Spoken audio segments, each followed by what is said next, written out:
Magandang hapon, magandang araw, magandang gabi. Maraming salamat po ka Eric. Ako po si Kapitan Rene Mantaring. Ako po ay taga Bungabong Oriental, Mindoro. Ako po ay retiradong kapitan ng barkong Merkante sa ibang pang-overseas po. Noong 2020 lang ako tumigil. Ako po ay nagsimulang maging environmentalist. Ipinaglalaban ko po ang problema dun sa bayan namin dahil mali po ang ginagawa ng DPWH. Mali. Malulubog kami sa baha. No? So hanggang sa ako po ay nanaliksik ng sariling sikap. Kaya ako po ay naging naturalista. Alam po ninyo, yung naturalista, mas mataas po ang antas ng kaalaman ng naturalista sa environmentalist. Kaya po ang mga ilalahad ko dito ay kinukuha ko po ang atensyon ng mga environmentalist na kung mali ang aking mga trolls nakita niyo yan. sasabihin dito ay magtuos tayo kay Architect Palafox, sa mga taga-UP Marine Scientist at mga sila Rodolfo Siringan, no, na patutunayan ko na mayroong malaking pagkakamali ang nangyari sa pagpapatupad ng flood control na yan, no? Ay papatunayan ko sa inyo, mapapansin nyo ba na wala nang lunas-lunas ang baha? Sa isang taon, gumagastos sila ng 316 billion pesos. Ilang taon na yan? No? Matagal na sa Senado, halos 3 taon, araw-araw sinasalang ang DPWH. No? So, didiretsahin ko na po kayo. No? Ang pagkakamali po ay napakalaki. Dahil mali po ang nangyari. Nakasaad po sa ating konstitusyon.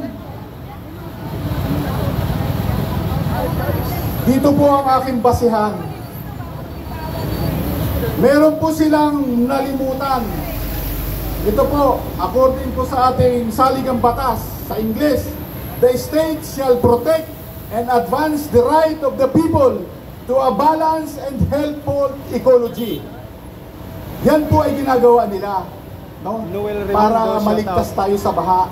Pero meron po yung kadugsong. Ang kadugsong po noon ay in accord with the rhythm and harmony of nature, no? So ano po ang malaking pagkakamali?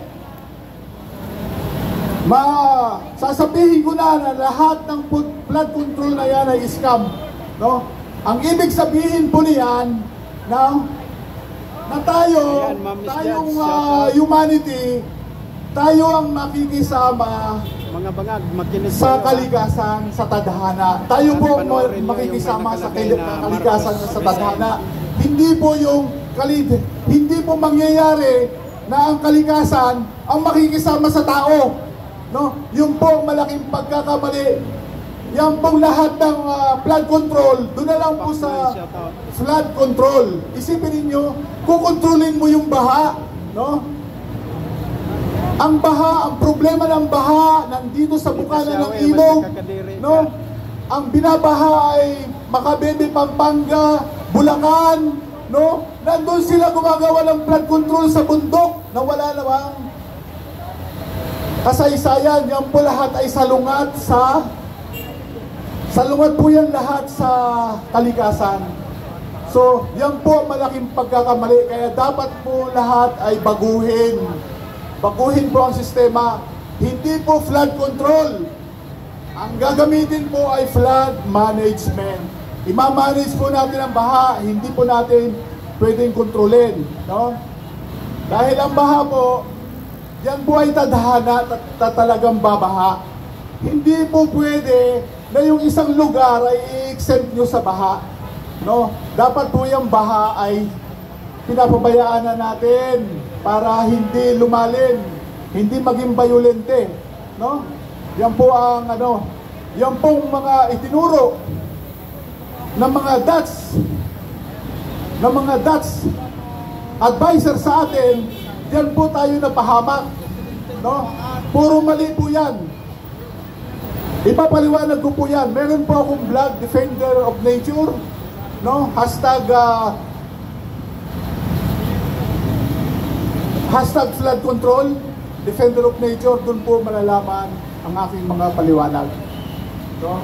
So yan po, mali po ang sistema ng DPWH flood management, no? Dahil nakasulat sa konstitusyon na in accord with the rhythm and harmony of nature, no? Ang ibig sabihin po noon, tayo ang makikisama sa baha, mag-a-adjust tayo sa baha, hindi yung kukontrolin natin yung baha. Yung po napakalaking pagkakamali, no? Hindi po flood control, flood management, no? So, yung pong baha sa Bulacan, Pampanga, Macabebe, Masantol, Hagonoy, simpleng-simple lang po ang solusyon dyan sa baha na yan, no? Ang baha niyan ay dahil lang sa dalawang bagay. Dahil sa pilapil ng palaisdaan. Hindi po dapat maging palaisdaan yan, no? Dahil yan ay flood. Yan ay daanan ng baha yan Hindi dapat. Ang nangyari dyan, nakaabot ako sa DPWH, nirereklamo ko doon na mali ang disenyo ng ilog, no? Biniro niyo yung Pampanga River, ginawa ninyong kanal. Yung Pampanga River, itong Pasig River, yan po ay dead river, no? Hindi na po yan normal na ilog. Kasi ang Pampanga River, dapat ang normal na ilog ay maraming sanga sa papunta sa dagat. Marami po yung sanga. Sige. Kay Marcos, pwede kong, ito pong mga sinasabi ko na to ay makukuha po nyo sa vlog. Puntahan na po natin ang issue sa namumroblema tayong bansa ngayon, no? Mapapansin po ninyo, napakahirap po ng kalagayan natin Pilipinas, no? Kaya didiretsahin ko na, no? Ano ang magiging end game? Ano ba sa telenovela? Ang ending, happy ending ba tayo sa telenovelang nangyayaring ito? Yun ang interesado ngayon no? Ang issue ngayon ay ang Pilipinas ba? Kayo ay naniniwala na ang mandato ng pagiging presidente ay nanggagaling sa tao, no? Hindi po nangyayari yon. Ang mandato ng presidente ay nanggagaling sa Amerika, no? Yan po ang katotohanan na walang sumasabi, no? Sasabihin ko na, no? Yan po ang katotohanan. Ang mandato natin, hindi nila matanggap ang mandato ni Sara na 1032 million, no? Mandato ng tao yan. Bakit hindi mangyari yan? Kasi mayroong mga interest ang kumukontrol sa atin ay Amerika. Like and subscribe, no? Yan po, kaya tayo nahihirapan, subscribe, no? guys. Sinasabi nila, bakit magtataka ang buong mundo, hindi na natapos ang korupsyon dito sa Pilipinas? Di ba nung pagkatapos ni Imelda, nung sila Cory Aquino, sila ang nag-take over?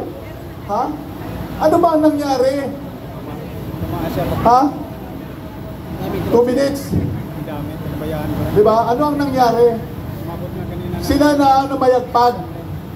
Napagbigyan na natin sila ng 20 taon. No?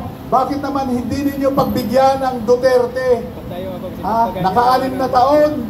Ang mga dilawan na pagbigyan natin ng nagpresidente si Cory, nagpresidente si Noynoy, nagpresidente si FBR.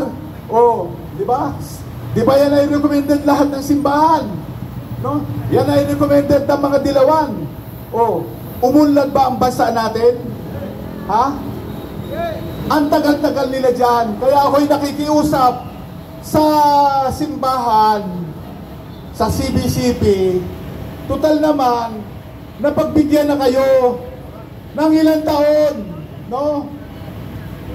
Tapos ipapangaral ninyo na masama ang Duterte. Nasubukan na ng 6 na taon ng Duterte, no?